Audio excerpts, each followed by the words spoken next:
All right, so we're skipping Chapter 4 right on to Section 5.1, Day 1. Chapter 5 is kind of a long one. Section 1 is actually divided into 3 days, and today is Day 1. So we're going to cover quadratic functions. We're going to start with standard form. There's a mixed up symbol here, actually. Standard form is y equals ax squared plus bx plus c. And this right here should say a does not equal 0. So a cannot equal 0 in this equation. We'll never have ones like that, but just want to point out that in this equation, a will not be 0, or else it will not be a quadratic. The graph is U-shaped. So kind of like the absolute value was V-shaped. This is U-shaped. And it's called a parabola. Okay, it has a vertex, and AOS stands for axis of symmetry. Those of you that know what the word symmetry means, it's kind of from art. It means when you fold in half, it matches up, kind of like a butterfly. Right down the middle, a butterfly is equal on both sides. Same thing for this graph. Right, and the parent graph is y equals x squared. That is the parent graph. Okay, the vertex for the parent graph is at 0, 0. One of the most important things you will find out from this chapter is how do you find the x coordinate of the vertex? It is negative b over 2a. I'm going to highlight that. This is something you will have to memorize. You should have this memorized after a couple days of this, but this is something that's very important. Negative b over 2a is how you find the x coordinate. How do you find the axis of symmetry? It's x equals negative b over 2a. So it is the same thing as finding the x coordinate for the vertex. Okay, so in the parent graph, the axis of symmetry is x equals 0. Okay, and I want to point out that the axis of symmetry is always an equation. It's always x equals some number. Okay? If we were to graph the parent graph, one thing I want to add up here that I forgot is that the parent graph is y equals x squared, but that's because it's 0x plus 0. And the reason I'm putting that in there is so that we can identify what a, b, and c are. So in this graph, a is the number in front of x squared. In this case, it's 1. B is the number in front of, actually, I'm going to put these down lower. Let me put them over here, actually. A equals 1, B is 0, and C is 0. Again, that comes from right here. A, B, C. So if we fill the graph in, when you plug in numbers into the equation, start with 0. It's probably the easiest. So y equals 0 squared. 0 squared is 0. Okay? If you plug in 1, y equals 1 squared. 1 times 1 is 1. If you plug in 2, y equals 2 squared. 2 times 2 is 4.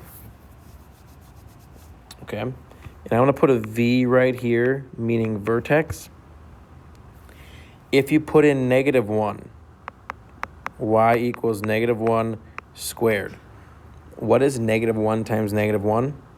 It's 1. Same thing for negative 2. If y equals negative 2 squared, negative 2 times negative 2 is 4. Okay, so that's how we get the x and y values. I'm going to erase this quickly because I want more room. So you'll notice that these numbers are the same, and these y values are the same. That is the symmetric part we were talking about. So if we graph this, 0, 0, 1, 1, and 2, 4, this is half of the graph. Okay? Then negative 1, 1, and negative 2, 4. This is like the other side of the butterfly. If you're thinking of art, it's symmetric. They are the same on both sides. And the axis of symmetry, x equals 0, it's x equals, remember Hoy Vux? Vux is vertical. So the axis of symmetry is this line, x equals 0. It goes through the vertex, and it cuts our graph in half. So the axis of symmetry is down the middle, cuts our graph in half. If I were to fold this graph on top of itself, it would match up perfectly because it's symmetric. And that's why it's called the axis of symmetry, because it's symmetric. Okay? So we talk about some transformations. So the parent graph is y equals x squared. If we graph the equation y equals 2x squared, if we were to write this out, it's really 2x squared, 0x plus 0. And this is A, B, and C. Okay, if we graph this, remember the vertex is still at negative b over 2a. So we'll talk about how we find the vertex.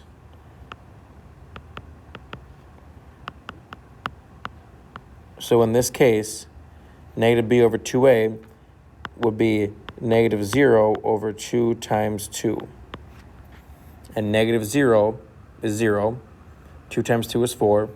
0 divided by 4 is 0, which is why our vertex is at 0. So if we plug these numbers in, we put in negative 2. Negative 2 squared is 4. 4 times 2 is 8. If you put in negative 1, negative 1 squared is 1. 1 times 2 is 2.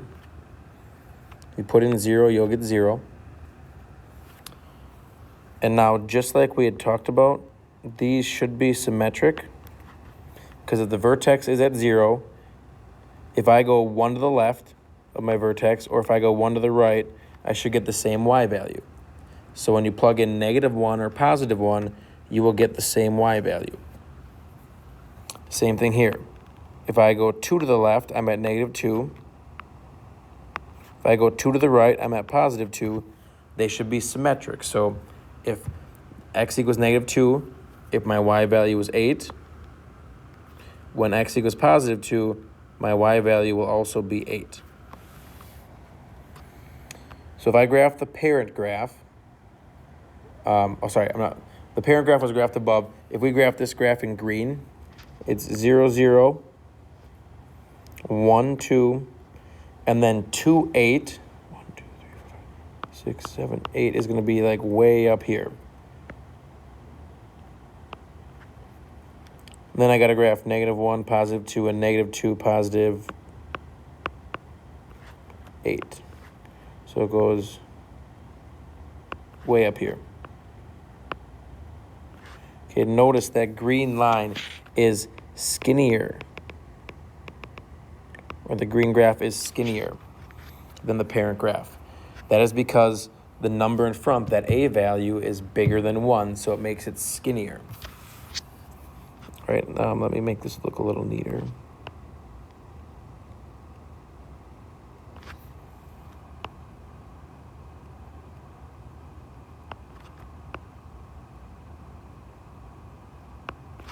Okay, I'm going to change colors. If I graph this second graph, just so you know, this is y equals negative 1x squared plus 0x plus 0. So again, we have A, B, and C. So if we graph this, we plug in our numbers. If you plug in 0, you'll get 0. If you put in 1, 1 squared is 1. 1 times negative 1 is negative 1. If you put in 2, 2 squared is 4. 4 times negative 1 is negative 4. If you plug in negative 1 squared is 1. 1 times negative 1 is negative 1. If you plug in negative 2 squared is 4. 4 times negative 1 is negative 4. So you'll notice we have that symmetric effect again. If I graph this, it's at 0, 0, 1, negative 1, 2, negative 4, negative 1, negative 1, negative 2, negative 4.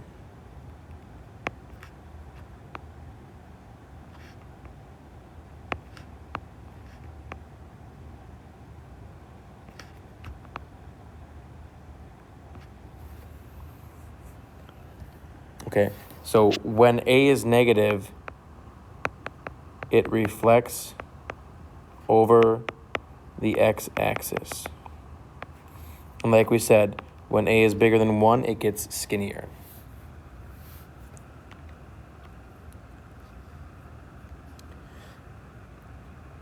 Okay, and that was just showing like what changes with the equation.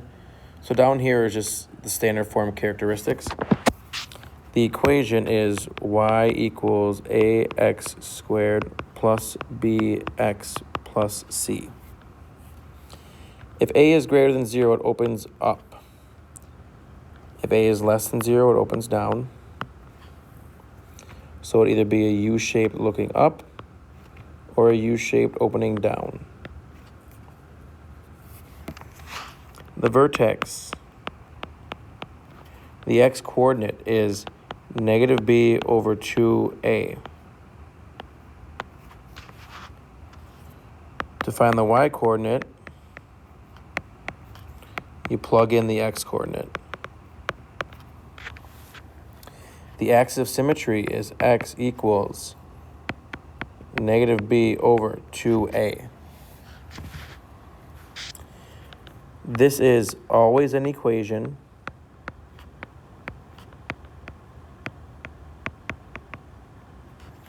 meaning you have to have x equals, and it's a line. Actually, I'm going to add it's a vertical line.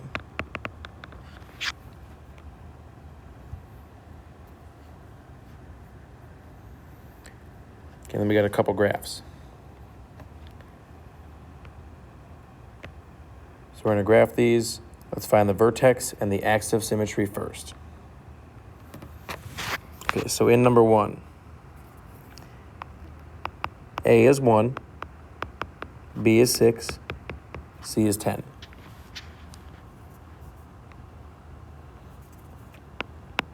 Axis of symmetry is x equals negative b, so negative 6 over 2 times a. So the axis of symmetry is negative 6 over 2, which is negative 3. So the axis of symmetry is x equals negative 3. I'm going to put that on my line, on my graph. This is a vertical line at negative 3.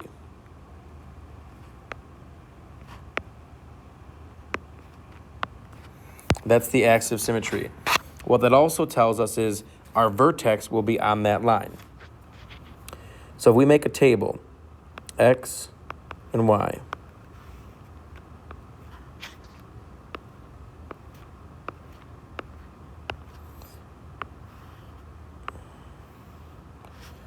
the vertex goes in the middle.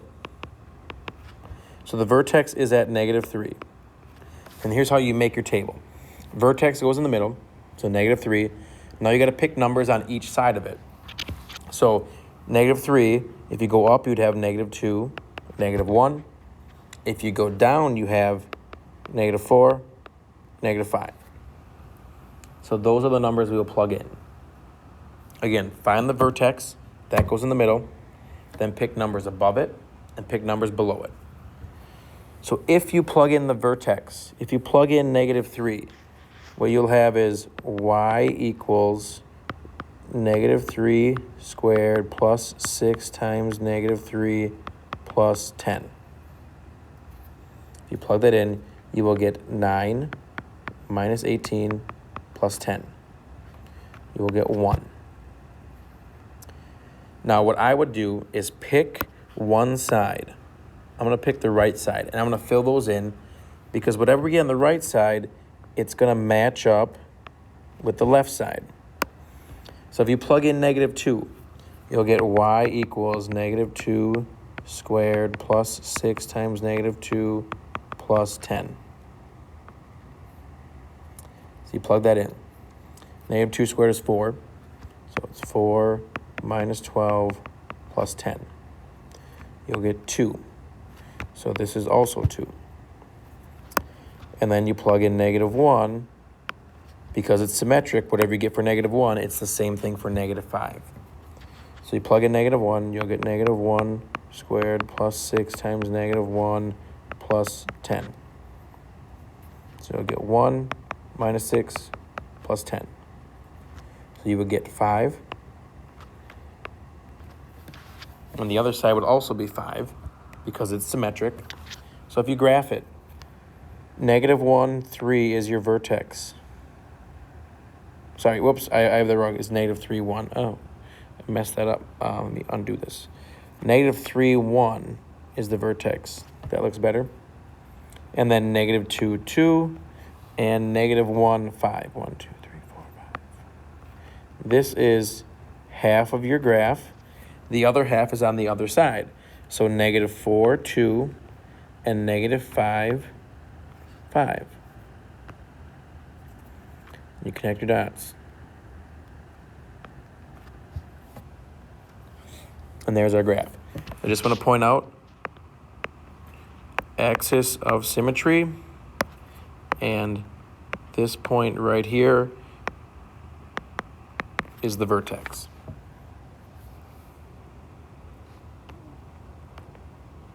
Okay? I'm going to move along to the next one. If you need more time, go ahead and just hit pause. So number 2, this equation is really y equals -3x squared plus 0x plus 4.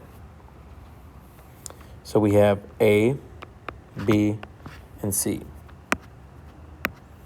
Let's start with the axis of symmetry. It's x equals -b over 2a. So it's x equals the opposite of b. So the opposite of 0 is just 0. There's really no opposite. And then 2 times -3. So 0 over -6 is 0. So the axis of symmetry is x equals 0. So let's put that on our graph. Actually, I'm going to use a highlighter. B's here. So this is the axis of symmetry. What that does for us is it helps us make our table. Because when you make your table, you have your x and your y.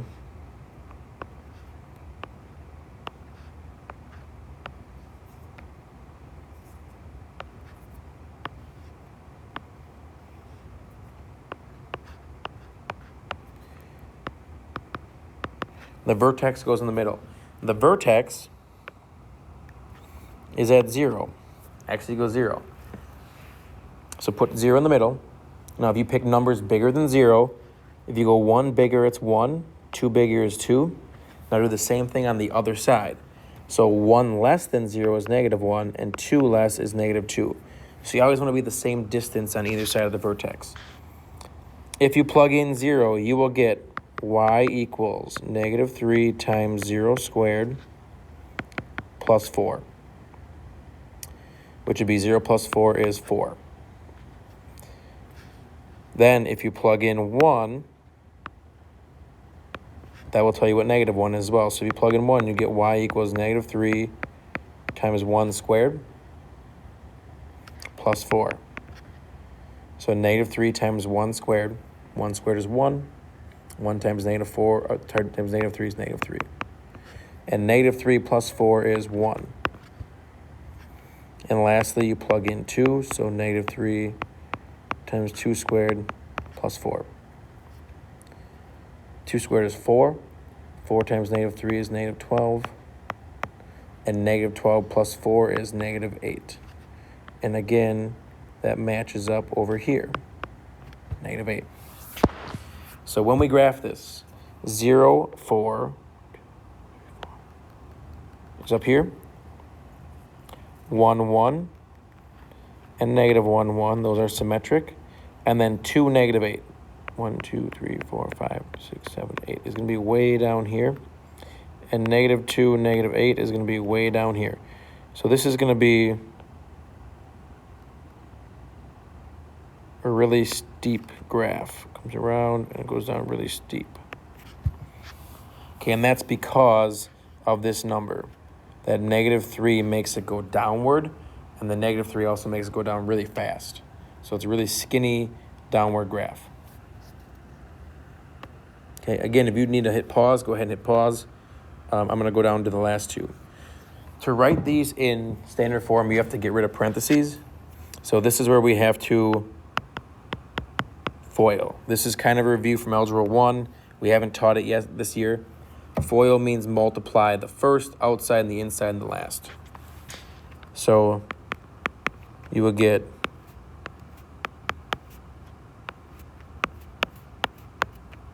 I'm going to write this out as y equals FOIL. The first is x times x, so it's x squared. The outside is x times positive 7, 7x. The inside is negative 4 times x, which is negative 4x. And the last terms, the last two are negative 4 times 7, which is negative 28. So that's where the FOIL comes from. First, outside, inside, last. So then when we combine like terms, you will get x squared plus 3x minus 28. And this is now in standard form. So we had to use FOIL when we have two things in parentheses. First, outside, inside, last. We want to put this other one in standard form. So what we have to do is start with the parentheses, actually. So we're going to take this part. X minus 3 squared is x minus 3 times x minus 3. So we do this, and then we would FOIL. So we just take the parenthesis part and just take care of this first. So x times x. So the first is x squared. Change colors. X squared. X times negative 3 is negative 3x. Negative 3 times x is negative 3x. And negative 3 times negative 3 is positive 9. So then when we combine like terms, we'll get x squared minus 6x plus 9 because we put these together.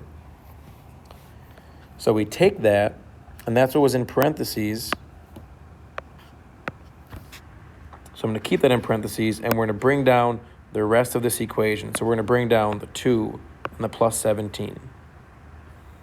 So the 2 and the plus 17 and the equals y.